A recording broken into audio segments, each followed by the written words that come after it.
What's going on, everybody? It's the Archaic Eagle here today, and I'm coming back with some more Fallout content. Now, it's been a little while since I've done a little bit of Fallout content, or really any kind of content on the channel at all, and I do apologize for that.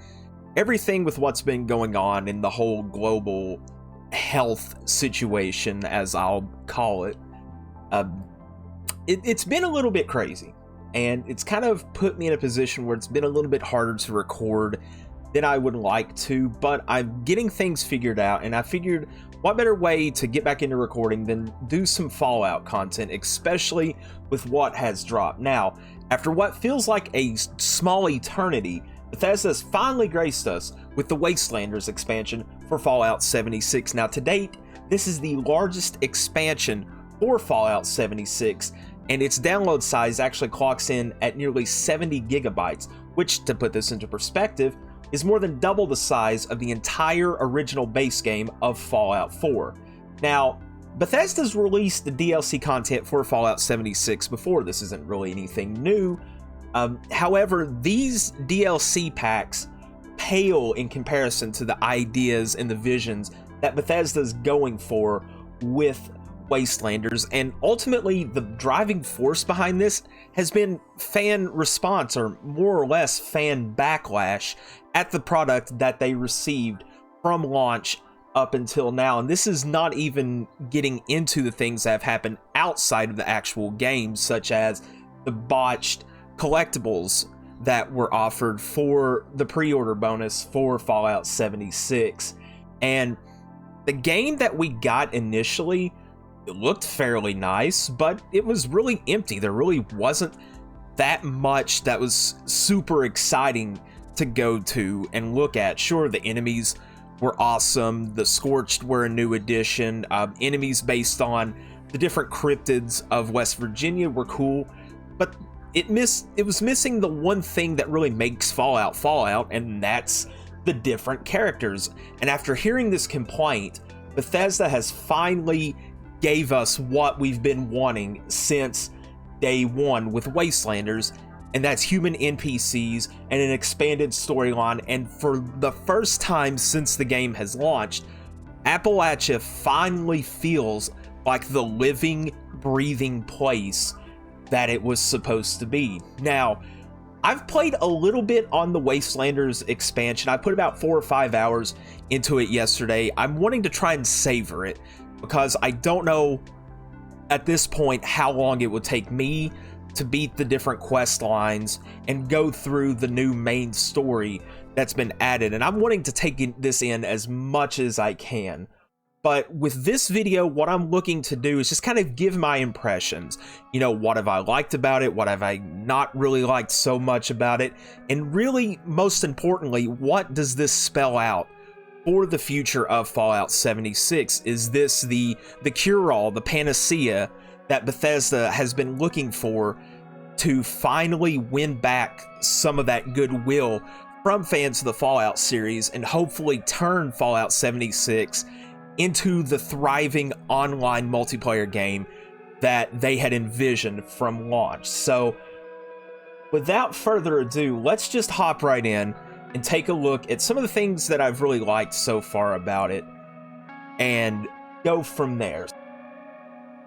So, one of the very first things that you're hit with as soon as you launch the game is a notice that your build limit has increased. So now you can build so much more on your camp, and to coincide with this, they've released a contemporary building pack, which includes multiple new wallpapers, a completely new design for your house. And this is really nice. It's a really nice new way to kind of usher out the old and usher in the new.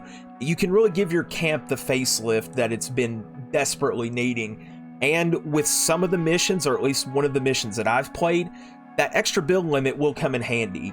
I'm going to try and do this as much as I can without spoiling anything. I don't want to spoil the game, especially for those who maybe haven't bought Fallout 76 yet, or are really just waiting to take the plunge into Wastelanders. And right as soon as you load in the game, you're immediately hit with 2 new missions that you can go take on. And like I said, I'm not going to go into any of the mission details or anything for those of you who are trying to do this spoiler free. but as soon as it hits, you're hit with these missions. And when you first go into your map, one of the new really cool features that they've added is that you can actually toggle different missions on and off, or you can only toggle one mission to be the only mission that you're focused on. And if you don't toggle only one mission on, it'll actually show the different quest markers for all the different missions that you currently have available to do in your Pip-Boy. And it's a really nice touch. That way you can kind of see, well, I have certain quests that are all kind of bunched up together. I can just go knock them out all at once. Or, oh, I have too many quests up on my map. Maybe shut all these other ones off and just focus on this one quest for right now. But those are small things. The big thing that Bethesda brought for this were the new human NPCs. And this, like I said earlier, is the thing that Fallout 76 has needed. It's needed this breath of actual human life in the game to really make it feel like this actual human community, something that's growing, something that's evolving. And as of now, based off the information that is available through the Fallout Wiki, there are nearly 50 named non-player characters, NPCs, for all the different factions. And there are also generic NPCs. These are tied to the different raider bands that have moved in. And it's just really nice to see all of these new people. And they're not all piled into one or two or three locations. They're spread out throughout the map. So it actually gives you a reason to start re-exploring different places, see what's changed, see what they've added, see what may have been taken away, and just see how all of these new visitors to Appalachia are turning it into their own home. Now, as I mentioned, some of the locations have changed. You may notice some of the map icons have actually changed to reflect who's using that location now. Obviously, there's different icons for the raiders, for the builders, which is one of the other faction groups, and you'll just notice little changes like that. And for me, outside of the characters itself, one of the things I was worried about was that they would try to recycle the Fallout 4 speech interface. But luckily for us, they've went back to the speech interface that we found in Fallout 3 and in Fallout New Vegas, where you can actually see what you're going to say before you say it, so that way you don't wind up making an idiot of yourself to all these new people. It's really nice. It's a really appreciated touch, and I'm glad that they did that. That's something that bugged me all the way back in Fallout 4, and I'm glad that they finally cleaned that up and realized that maybe just giving these small hints about what you're going to say really isn't the best idea. Now, with story missions, you can do these either solo or you can do them co-op. One person can choose to be the team leader, and then you can bring along a friend, and they can help you out with certain things in the missions, such as if you get bogged down in a firefight, you're going to have somebody on your back to take care of you. Or you can do it solo and treat this the same way you would Fallout 4, Fallout 3, Fallout New Vegas, any of the previous releases in the series. And that's a really nice touch. And the missions, from what I've played, they vary in length. Some of them can be done in a few minutes. Some of them you can spend 15-20 minutes or more, accounting for having to fast travel to multiple different locations, having to get into firefights, having to locate different things. So the missions aren't short. You know, there's a decent balance of short missions and long missions and things to really hold your attention. And with new people and with new expansions also comes new enemies. This is one of the things that has been mentioned in all of the pre-release material. The floaters have been brought in, and there's also the addition of the bow and the new Gauss weapons. And the floaters aren't a joke. I will definitely say that. They are definitely a worthy enemy to run into in Appalachia. They are really something that is going to test you, especially once you start getting up into the higher levels. And it's going to make you rethink how you approach different firefights. And one of the last big things that I've really enjoyed so far is that this story just feels like the story of Appalachia is just continuing on. It's not, say, like Nuka World or Far Harbor or Automatron back from Fallout 4, where these are isolated stories that really don't play into what's happened in the Commonwealth that much. There are, different threads that'll connect, but with this, it just feels like the story is continuing to grow, continuing to expand, and it's becoming something that you really want to invest your time in to see how everything goes along. Now, with this being a Bethesda release, it's not going to be without problems, of course. It's impossible to get a Bethesda game that comes off 100% without a hitch, and for the most part, most people have reported very few, if any, bugs, and I personally haven't really encountered any myself, but I'll get into some that I have had some people close to me encounter in just a moment. So one of the first things I'm not really liking is they've changed some of the lighting. The lighting has dimmed down a little bit, and it seems like they may be going for a more realistic approach to this, but it kind of gets a little tricky, especially if you haven't invested a lot of time in lighting up your camp. So you can kind of get turned around in your own camp, and especially if you're going through the forest at night, sometimes it's a little hard to see what's going on. I kind of wish they maybe not had done that. And I said that the missions are very good in size, but if you have played the main storyline, you've inevitably had to do missions for Rose at top of the world. Well, Rose once again returns as a quest giver, and once again, her missions are just very tedious. At some point, they almost begin to feel very tedious, like you have to go do this, then go back, then do this, and go back. It's exactly the same way as it was when you were doing her missions before Wastelanders, and I feel like they could have maybe tried to cut some of that out, because it becomes a drain not only on your caps, but also on your patience. As far as the characters, for the most part, they're really interesting. I haven't had much interest in the actual faction leaders. I'm not really vibing with them yet, but again, I've only played so far into the story because I am trying to just savor this and enjoy it as much as I can. But your mileage will vary with the different characters that you will encounter, but there is one character who, as you've played through Fallout 76 before Wastelanders, it's been implied, if not outright said, that this character is dead, and they make a return. They make a surprise return. You'll find them fairly early into the storyline, and you're going to be in for a nice surprise when you encounter them. And their personality carries over from at least what you've been able to find out while traveling through Appalachia. Now, while the build limit's increased, still not really a fan of the stash box limit. Again, if you're somebody who likes to do a lot of building, or you're just kind of a pack rat, inevitably your stash box is going to get really full. And unfortunately, one of the things they didn't do this time is increase the stash box limit. Right now, the stash box is still set at 800.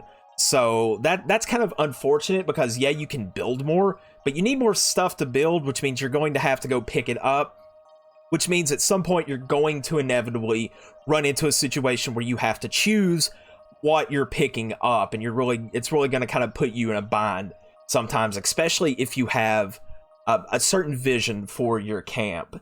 And the one bug that I have been made aware of by somebody that I'm personally close to was a bug in one of the missions where it wouldn't allow you to proceed to the next quest stage. So it almost locked this person out of being able to do the quest. Ultimately, the game eventually allowed them to proceed on, but it kind of got a little worrisome there for a minute, because it is a quest that you have to complete to advance the story. So hopefully they can, continue to go along and hammer out some of the kinks in this, see what else they can improve upon. But the ultimate question in all of this, before we wrap up, is what does this all really mean for Bethesda? Well, from what I can tell, this is a major step in the right direction. This is Bethesda showing that they're finally willing to listen to us, the gamer, on what we want out of this game. They're willing to take our thoughts and our opinions into account, and it feels like they're really starting to take this serious, mainly because they've seen such a huge drop-off on players coming into the game and using the game frequently. So they're kind of, they're kind of at a really interesting point. Like, basically, after everything that's happened, the game's more or less been on life support for almost a year, and now it feels like they're finally starting to see what they need to do to start bringing people in, what things they need to include. And really what it does is it opens a huge creative door that Bethesda decided to shut on themselves by only limiting it to robots and holotapes to be the ones to kind of guide you through your missions. Now they can bring in more new NPCs over time. They can expand on factions. They maybe could even bring in new factions. For those who've played Fallout 4, obviously, there are factions galore between the Minutemen, the Railroad, the Brotherhood of Steel. They're small, not really consequential factions. All the different City Guard factions, the Atom Cats, the Gunners, the Raiders. But it feels like they finally have opened up a big creative door. And now, by not restricting themselves to not having NPCs, they can bring in so much more to this game.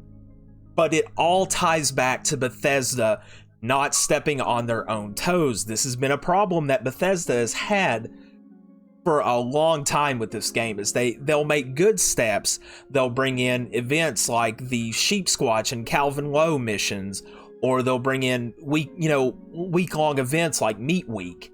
But then they'll do things like initiating Fallout first, or they'll put out patches that actually create more bugs than they fix. And it's just been a case over time of Bethesda stepping on their own feet. But hopefully with this, they've got it. Hopefully they're getting it now. They understand what we want and what they have to do to keep us coming back.